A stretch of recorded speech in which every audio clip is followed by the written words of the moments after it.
Dopplegangers purely a matter of sci-fi? Are they just imaginary? Or do they really exist? Is it just your double seen somewhere else on the planet? Or is it you in carbon copy? Find out now on Speaking of Spirits.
Hi, everybody. This is Colleen with Speaking of Spirits, and I got my sidekick, Katie. Hi. And today we are going to talk about doppelgangers. Tim and Mark are missing a good podcast today, but they've got other plans today, so we decided to trudge on through the podcasting topics. And have you ever heard of a doppelganger? Mm-hmm. Yeah. I've been told I have doppelgangers, actually. People will be like, oh, I saw your doppelganger. And I'm like, sweet. Yeah. So doppelgangers are a ghostly double of a living person, especially one that haunts its fleshy counterpart. So that's right. So it would be somebody who's haunting you that looks just like you. Now, we've had clients who said that they swear they've seen themselves in the house. That's the doppelganger, right? So spooky. That is. Or two people who resemble each other very much, and you can see that all over the internet. If you go, there's a Nicolas Cage double, or there's somebody's double, right? Mm-hmm. You can see that. Unlike most folklore figures, a version of doppelgangers actually exists. But the real thing is a little less sinister than legendary variety. That's what they say. Literally translated to double goer, a traditional doppelganger is the ghostly counterpart of a living person, and seeing one was believed to foreshadow all kinds of trouble. And I have a story about my own. So it's kind of interesting. It's kind of interesting that it says it's a foreshadow of trouble. Uh-oh. Yeah. So what did you find out about doppelgangers? Are you going to share your story? I will share the story. Okay, I'll get my boring stuff out of the way. Yeah, no. Dang it. Well, I found just an interesting... let me back up. Okay, first of all, speaking of just the lookalikes, I don't know if you've heard, but there's a program. It's free. You can go online, put in pictures of yourself, and then a whole team filters through pictures that other people have submitted to try to find your doppelganger. Have you heard of that? No, I need to do this. Yeah, I'll have to try to find the link. Anyway, that'd be cool. I wonder if they have the same calic I have. I keep seeing it on the video. Doppelgangers are DNA, man. I know, right? So crazy. Anyway, so that's fun. But no, I found, we were actually just talking about theory. I love social theory. There is a professor, I don't even know where he's at. Okay, he's a professor of American Studies at Cal State Fullerton. Okay. Adam Golub. I hope I'm pronouncing that correct. One of his main studies is analyzing inner monsters known as doppelgangers or shadow selves. Wow. So what's interesting is he has a new book project called America's Shadow, A Cultural History of the Doppelganger, which I think is cool. I love urban legends and things, looking at the cultural history, because urban legends are always a reflection of the times and society. So this book looks really good, but it examines how doppelgangers have evolved since the early 19th century. So let's see. Where does he talk about?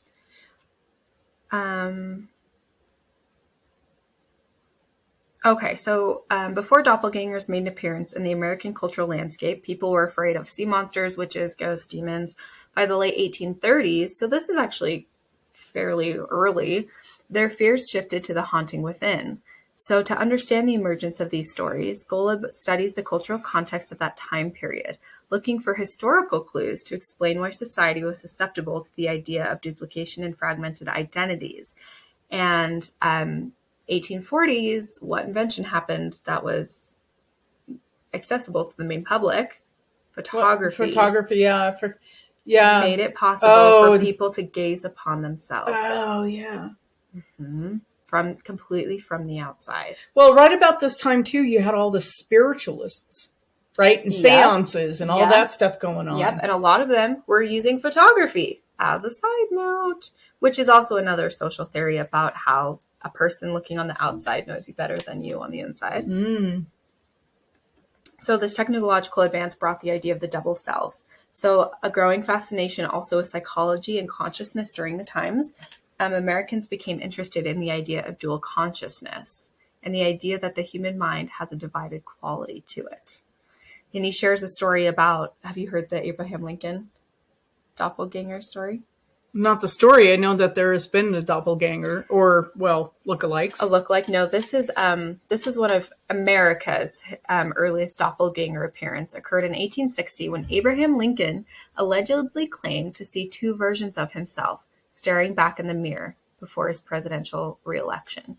With America on the brink of civil war, Golub said that the story symbolized society's fears about identity and duplicity as the nation was confronted with the possibility of splitting into North and South. Wow. Yep. So, of course, doppelgangers are very popular in Hollywood. Alfred Hitchcock, science fiction film Invasion of the Body Snatchers, Dr. Jekyll, Mr. Hyde. Invasion of the Body Snatchers was creepy. That creeped me out. Yeah. But think about it from like a doppelganger perspective, like the idea that we're split consciousness.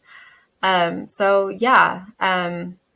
And he also talks about how today's social networking feeds on that. Like we show this social network side and then we have our inside self. And it's like, which one is the true you? And so Americans right now are grappling with that. Like we're having an identity crisis. And socially, he considers that a doppelganger. And I thought that was really interesting. That is interesting. Like from a psychological perspective. Right. That is interesting. Yeah. So, I'm sure that you have heard. I saw someone looks just like you, right? Mm-hmm. Yes, I see your doppelganger. Yeah. So you've probably heard that at least once in your lifetime. But are people who look exactly like us possible, right? Exactly. Like DNA. Yeah. Well, Michael Sheehan. He's an assistant professor of neurobiology and behavior at Cornell University. He says it's true. He concluded in a recent study that our faces have evolved due to the importance of individuality to our species. And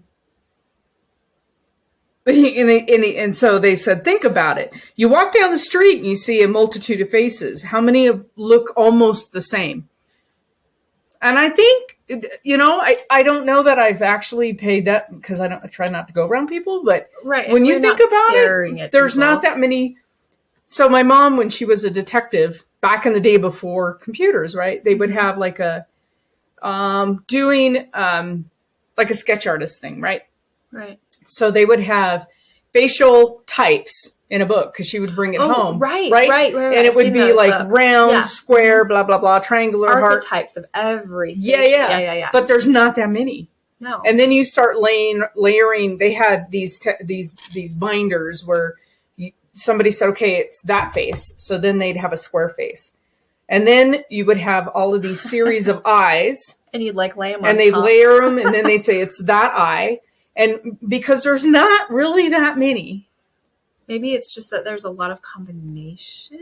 Yeah, there's a lot of combinations, but it actually worked back then. And which is wild. Yeah, it is wild. And then from there, then they'd get this, that's the guy. Then they could sketch it out with more of, okay, I had longer sideburns or, you know, like details. They'd get the basic structure down, and then the sketch artist could then do all the details. Crazy. Yeah. And, you know, I look at sometimes the sketch artist stuff you see it like on the criminal shows, because I'm hooked on all those. And they never look to me, very rarely do you go, oh yeah, that looks just like the picture. Normally, most of the time I'm like, I don't know that guy from nothing. That doesn't look anything like the picture. But anyway, I just don't have that time with that. Yeah. But I also had a really hard time with in class when they would like have a box all just flat. And then you're supposed to be able to then say that picture, those squares on a paper is a box. Like my mind couldn't say, well, if you fold it up and then do this and do that, it becomes a box. I'm like, what? I don't know. It's squares on paper. Like squares, a pattern. Right. I don't see things that way. The conceptually it is very hard for me. So, so anyway, they also said, look at squirrels bandying about. Can you tell them apart? I don't know what that has to do with the doppelgangers, but they say we're phenomenally diverse, but you don't see that in other species. So, I mean, other than color, a horse is a horse. I mean, there are characteristics because, you know, Arabians have the dished face, and there are characteristics within breed lines, but a horse is a horse is a horse. A squirrel is a squirrel is a squirrel. Yeah. Right? Yeah. So we're different. Yeah, as different as we are sitting here. So that's kind of interesting. But they're wondering if genes are running out of options. Like there's how many billions of people have lived and genes are starting to run out of options. Like, so now they're starting to repeat the patterns. Now, yes. That's mind blowing. Yes, right? It is. Because think about like, you could be an exact mirror of somebody who lived 700 That's exactly what they're going for. Is they're saying there's an infinite number of options, but there's also been kind of like an infinite number of people since people, right? And so even though, you know, we don't look like the Neanderthals, how many possible replications can there be before an exact carbon copy is made? Ooh, that hurts my brain. That's is scary. That is intense. Yeah. You could be looking at the face of somebody who looks just like your great times 10 grandma. Right. I know. It's really wild, isn't it? You also see people, have you seen on social media? They'll be like, my friend looks exactly like this guy in this old picture. And they're exactly. So is that just the genes like renewing, like making a carbon copy again? Because that's what genes do. But that also means that the DNA of your parents met somewhere else. You know what I'm saying? Like that DNA had to match perfectly also. So I've read like anybody with blue eyes is supposed to have one common relative way back. Well, because blue eyes green eyes are a mutation. Right. So we all have the same. Right. And so in blue eyes and it was somebody who lived somewhere like in Mesopotamia, all of a sudden had this genetic like mutation and had blue eyes. And from that, now I don't know if I truly believe this. I don't know if I buy it, but they say everybody with blue eyes has one common relative all the way back to like Mesopotamia. You would have to, unless there were multiple genetic mutations. A mutation can happen over and over. I mean, you just get the same gene theory going on, and then I'm sure the mutation can happen over and over. And that's why we still have blue eyes. Because I remember reading years and years ago that they said within 2 generations, blue eyes would be extinct. Yeah. Blue eyes and red hair, which is what I was born with. You can't see the red anymore, but blue eyes and red hair. And they said it would be extinct, but they have certainly not lived in Idaho because there's so many blue-eyed redhead kids here. It's a thing. It's a thing here. Yeah. Yeah. So I'm wondering, so somebody said, well, our genes are kind of like a Rubik's Cube. You get all this variation, that there's a numbers game to it. Like, okay, so let's put genes into, we have all of these genetic diverse things, but that doesn't explain how can you see yourself? And the paranormal side of this is... So string theory? Oh God, I don't know. It's So we've taken calls from people who are haunted by themselves, and it's a really hard thing to figure out. It's really rare, but we have taken those calls. I saw myself, and Oh, that's right. You in told me about Texas, this. driving in. So I'm driving down the road. I lived on this tiny little subdivision This in is Texas, so creepy. and I go. There's like there's a little tiny road, and Fox Hollow Drive I lived on, and there's no foxes because it's a subdivision. But anyway, driving down Fox Hollow Drive, and I go to pull in my driveway, and I saw myself sitting on the bench in front of my front door. And I stopped. Oh, that gives and me I had a chills. Jeep, and I stopped the Jeep, and I'm looking at myself, and she's looking at me. But what was really crazy was at the same time, I'm like, why am I in my Jeep? As I'm thinking, why am I on the bench? So it was like I had the my conscious God. thought of You didn't tell me that part. that was You were picking up on both. both. So I am in both places at once, and I cannot figure that out. I don't know what happened. And I'm watching myself through two sets of eyes, seeing myself in the Jeep, seeing myself on the bench, and we're staring at each other. And when I looked down, when I pulled in the driveway, we're still looking at each other. When I reached down, like put the Jeep in park and undo my seatbelt, and I looked up, gone. That is literally... So that's when I was present totally in the Jeep. But for that 5 seconds that I was conscious of what's happening here. That happened, and it's never happened again. Although I've heard myself here and there occasionally, like talking. That is string theory. That is a pivotal moment in string theory. The minute the two timelines collide, poof, that's when the string splits.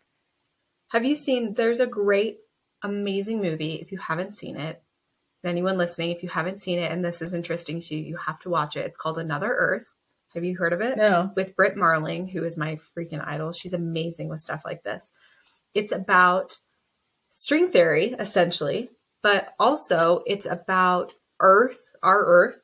We come in contact, like over a radio, like in the space station, with another people, right? So we're like, ooh, we found another like human species, whatever. The lady on the radio is talking to herself.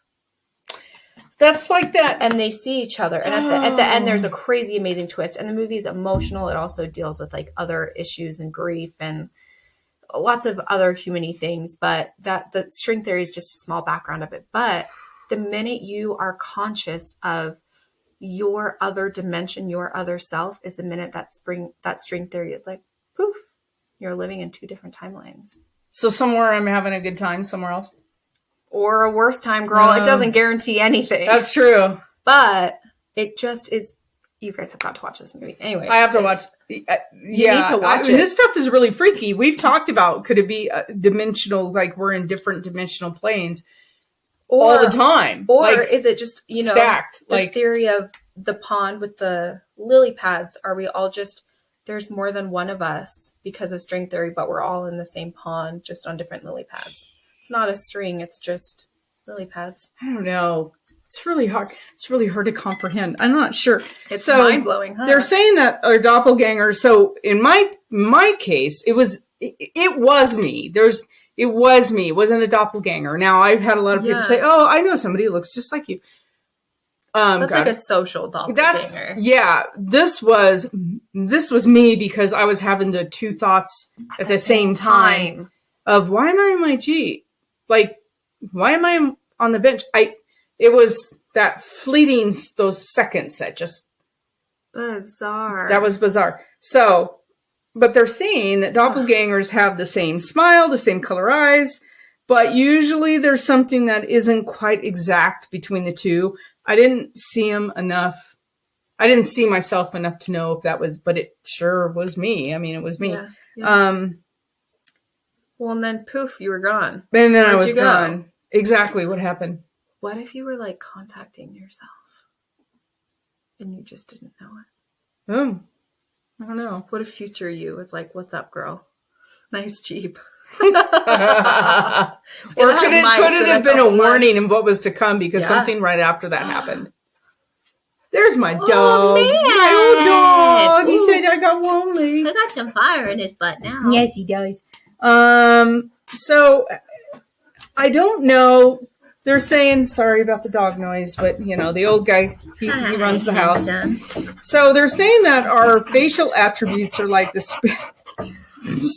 spinning wheel of features. Like with 7 billion people in the world, it's fun, if not a bit eerie, to think that someone out there looks so much like this that we have to do double take. Fergus McGee. He's happy to be here. Hey. Folk wisdom says that everyone has a doppelganger. Oh, Fergus. Sorry, guys. He's chaos. This is chaos theory. Somewhere out there's a perfect duplicate of you with your mother's eyes, your father's nose, and that annoying mole you've always meant to have removed. The notion has gripped popular imagination for millennia. So apparently even royalty was they were totally freaked out and scared of it. Oh, yeah. I could see why. Yeah. That would be eerie to infiltrated. If you're royalty back in the day, the whole purpose, I mean, you went to war, it was to protect the crown, whatever, your seat, your kingdom, your subjects, everything. If there's a doppelganger that infiltrates. Yeah, can you imagine? Anyone. That would be a really good movie or book or series. Ooh. We should write that. Okay, we'll put it on our list of so many things to do. Think about it. Okay. Wouldn't that be fun? That would be really cool. I don't know. Let's see. Okay, so there was somebody who was armed with a public collection of photographs of the U.S. military personnel, and with their help of colleagues from the University of Adelaide, this person, Tegan, painstakingly analyzed the faces of nearly 4,000 individuals, measuring distances between eyes and ears and nose and mouth and all that kind of thing. And they calculated that there's a 1 in 135 chance that there's a single pair of exact doppelgangers. They say there's only 1 in 135. That's a huge possibility. That's a huge possibility considering what there's 600. People? Right. How many billions of people are alive?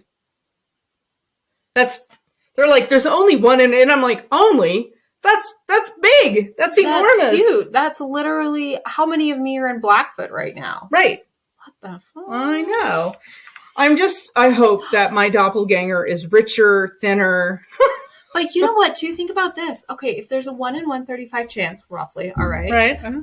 That person... Out of every 136 people you meet, you could be meeting yours. But they could all be different ages.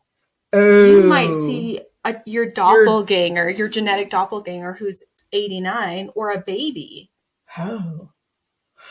You just blew my mind. Woo! That's Think all over the string. So that's in... Or face-wise, it could be a male. Do you know what I'm saying? Oh, yeah. You could have a male, or if you're a male, a female that has the same structure. Yeah, that has similar facial features. It doesn't say that it has to be necessarily the same sex. That's bizarro. That's crazy.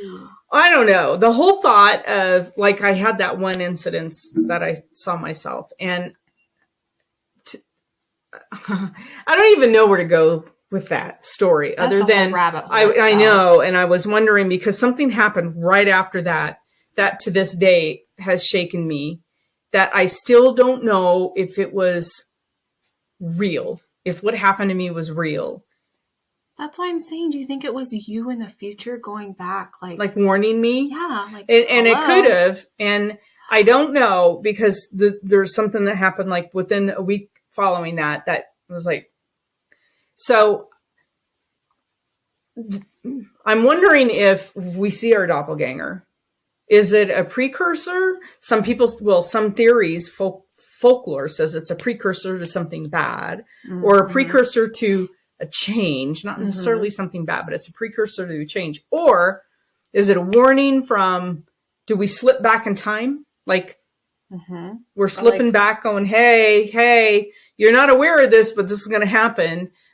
Is it like the butterfly effect that if that happens? I mean, that's weird. Like The a whole thing is spirit just guide? spooky to me. I have a hard enough time with here and now and trying to think of all of the alternate dimensions. That's It's too much for my it is. That's puny why I brain. drink. I'm like, I can't deal with this, man. I just can't. much. It's too much.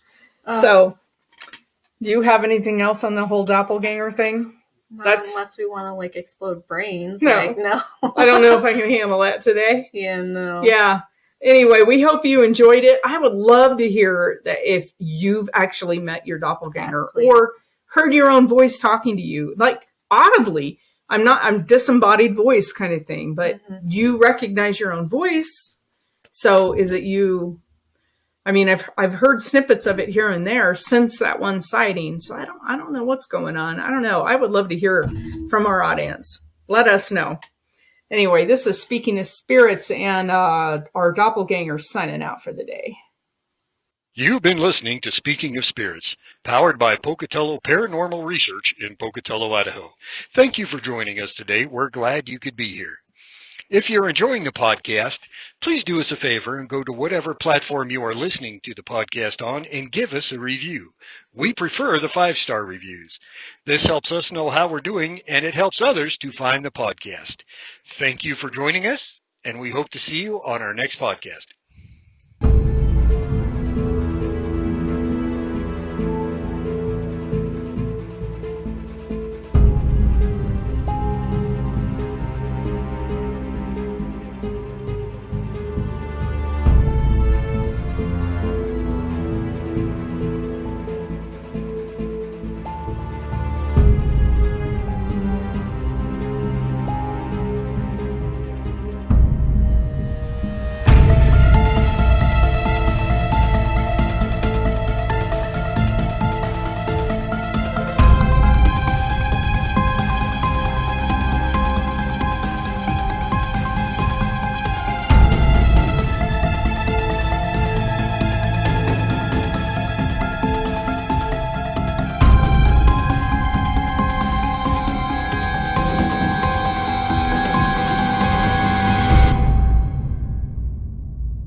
Ha ha ha ha!